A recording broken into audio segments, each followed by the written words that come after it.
Nosso estudo está na segunda carta ao Timóteo, capítulo 3, versículo 16. Paulo fala o seguinte: toda escritura inspirada por Deus é proveitosa. E Emmanuel aproveita e comenta na lição 121 do livro Fonte Viva, Busquemos a Luz. Procura a ideia pelo valor que lhe é próprio. Quando a moeda comum te vem às mãos, não indaga de onde proveio. Ignora se procede da casa de um homem justo ou injusto, e se esteve antes a serviço de um santo ou de um malfeitor. Conhecendo-lhe a importância, sabes conservá-la ou utilizá-la com senso prático, porque aprendeste a perceber nela o selo da autoridade que te orienta a luta humana. O dinheiro é uma representação do poder aquisitivo do governo temporal a que te submetes, e por isso não lhe discutes a origem, respeitando-o e aproveitando-o na altura das possibilidades com que se apresenta. Na mesma base surgem as ideias renovadoras e edificantes.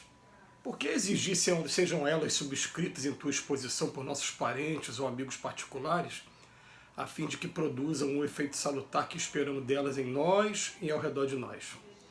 Toda a página consoladora e instrutiva é dádiva do alto. Não importa que os pensamentos nela, corporificados, tenham vindo por intermédio do espírito de nossos pais terrestres ou de nossos filhos da carne, de nossos afeiçoados ou de nossos companheiros. O essencial é o proveito que nos possa oferecer. O dinheiro com que adquires o pão de hoje pode ter passado ontem pela mão do teu adversário maior, mas não deixa de ser uma bênção para a garantia de sua sustentação pelo valor de que se reveste. Assim também a mensagem de qualquer procedência que nos induza ao bem ou à verdade é sempre valiosa e santa em seus fundamentos, porque, usando-a em nossa alma e em nossa experiência, podemos adquirir os talentos eternos da sabedoria e do amor, por tratar-se de recurso salvador nascido da infinita misericórdia de nosso Pai Celestial. Busquemos a luz onde se encontre e a treva não nos alcançará. A gente vem trabalhando a ideia já há algum tempo de que no planeta que a gente vive não existe perfeição, né? Se não existe perfeição, é natural que todos nós, a gente traga luz e também trevas dentro de cada um de nós. Nós temos o lado sombra e o lado luz, todos nós.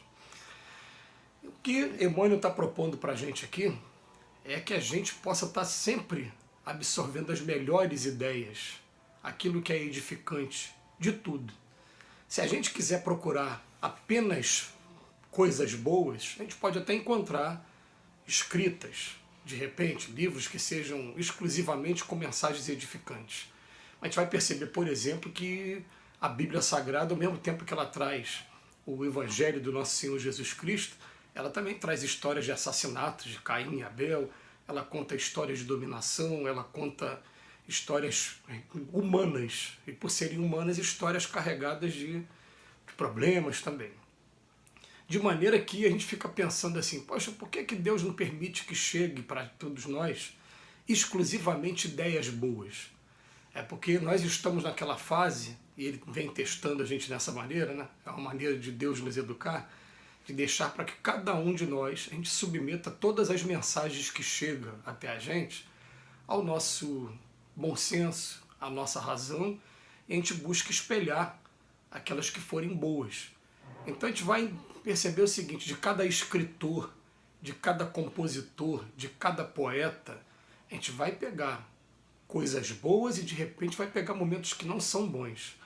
A gente já vem estudando esses casos, esses personagens bíblicos há algum tempo, e a gente vai ver, por exemplo, né, lá no Velho Testamento, quando Davi escreve os 3 livros morais, que são Salmos, Provérbios e Cântico dos Cânticos, a gente vai ver que no livro de Salmos tem um salmo, por exemplo, 137, que Davi simplesmente está fazendo um desabafo. Ele devia estar vivendo um momento pós-guerra e de repente ele fala assim: bem-aventurado é aquele que pega a cabeça do filho do inimigo e esmaga sobre a terra, a pedra.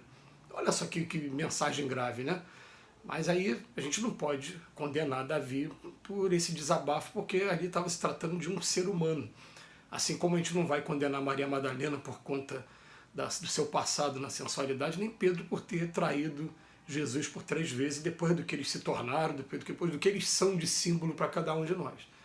Mas a gente vai ver que até no estudo da Bíblia Sagrada, com exceção de Jesus, Jesus não. Jesus só deixa coisa boa para a gente. Jesus é o guia, é o modelo, é aquele que veio, né? Pode chamar do que quiser. Tem gente que chama de Deus encarnado, tem gente que fala que é o Filho do Pai. Essa terminologia, essa guerra de palavras, isso aí não leva ninguém a lugar nenhum. O importante é que a gente reconheça, como hoje todas as religiões do planeta reconhecem de alguma maneira, que a gente vai ver o hinduísmo considera Jesus um grande hindu, outro do budismo fala que ele é um grande Buda. Cada um vai chamar de uma maneira, até no islamismo, que é a religião maior da Ásia, eles dizem que Jesus é um dos 4 grandes profetas ao lado de Abraão, Moisés e Maomé. Então, quer dizer, todo o planeta hoje considera Jesus, e Jesus, nele você vai encontrar o tempo todo perfeição, mas em todos os outros escritores, todas as fontes que chegam para a gente, né, a gente vai absorver aquilo que é bom e procurar deixar de lado, entender o lado humano que todo mundo tem, mas procurar trazer para a nossa vida só o lado que for luz. Então ele vem falar para a gente aqui, ó, toda escritura inspirada por Deus é proveitosa. Aquela que for do lado humano, ela vai servir para o nosso estudo, para a nossa compreensão, para a gente desenvolver o perdão, para a gente desenvolver a indulgência e para a gente aprender de uma vez por todas que nesse mundo, né, às vezes a gente condena uma pessoa por conta de uma atitude equivocada quando ela tem várias atitudes maravilhosas. Ela até cometer essa atividade equivocada, ela teve resistência, ela teve um bom momento de abstinência naquela prática e de repente dá um deslize e é condenado por conta do deslize que cometeu. Está na hora da gente começar a olhar o ser humano como ser humano e entender que ele tem defeitos, mas tem lados bons e que a gente precisa muito estar olhando os lados bons e ajudando as pessoas. Hoje a gente estudando de manhã o livro No Mundo Maior, do André Luiz, do capítulo 17, tem um momento que eles falam assim que é uma alegria muito grande quando alguém é retirado de uma zona infernal.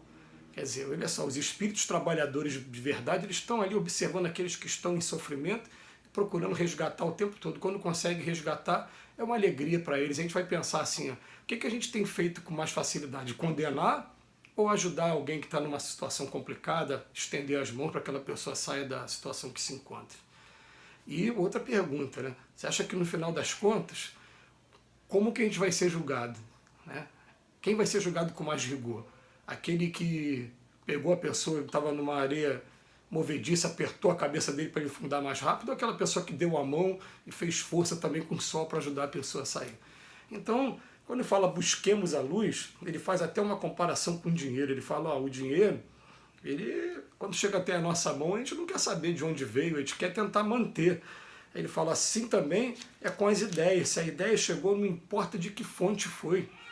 Mas chegou uma ideia que seja boa, que seja edificante, que seja voltada para a luz, vamos aproveitar essa ideia. E como é que a gente faz para saber que se essa ideia é da luz ou não? Aí a gente precisa, sim, estar estudando o tempo todo o Evangelho, estar tendo o tempo todo acesso a textos como esses, que vão nos dando um roteiro. E não é só um roteiro teórico, não. Porque não basta você aprender que perdoar faz bem para a gente. É bom você sentir, através da lei de causa e efeito, o bem que o perdão faz, principalmente aquele que não perdoa. Né? É bom a gente começar a acabar com o ódio dentro da gente, descobrir que o ódio dentro da gente destrói a gente, acaba com a nossa vida e depois a gente vai ficar pensando quanto tempo perdido, quanta coisa que a gente deixou de lado. Né? Então ele bota aqui pra gente, ó, por que exigir que as ideias sejam subscritas, né, por pessoas importantes? Se a ideia foi boa, aliás, na maioria das vezes a gente vai receber ideias boas das pessoas mais simples, das pessoas mais inusitadas, e às vezes, né, você vê por aí, as pessoas olham com admiração, ideias maravilhosas vindas de um morador de rua, vindas de uma pessoa que está passando a dificuldade, quando esquecem que eles, por estarem passando em dificuldade, é que eles vão ter realmente muito mais experiência de vida e muito mais, até autoridade em algumas palavras, do que a gente mesmo. Aí quando vê a pessoa trazendo um ensino muito bonito, fica, olha só, está vindo logo dali, ali é um ser humano. Ali é um irmão também, uma pessoa que tem toda uma história também, um filho de Deus também, e a gente acha que essas ideias só vão estar vindo, né, de alguém que seja autoridade em alguma coisa, enfim. Né? Então ele fala para mim, a mensagem de qualquer procedência que nos induza ao bem e à verdade é sempre valiosa e santa. E termina a lição, busquemos a luz onde se encontra a treva e a treva não nos alcançará. busquemos a luz onde ela se encontre, e a treva não nos alcançará.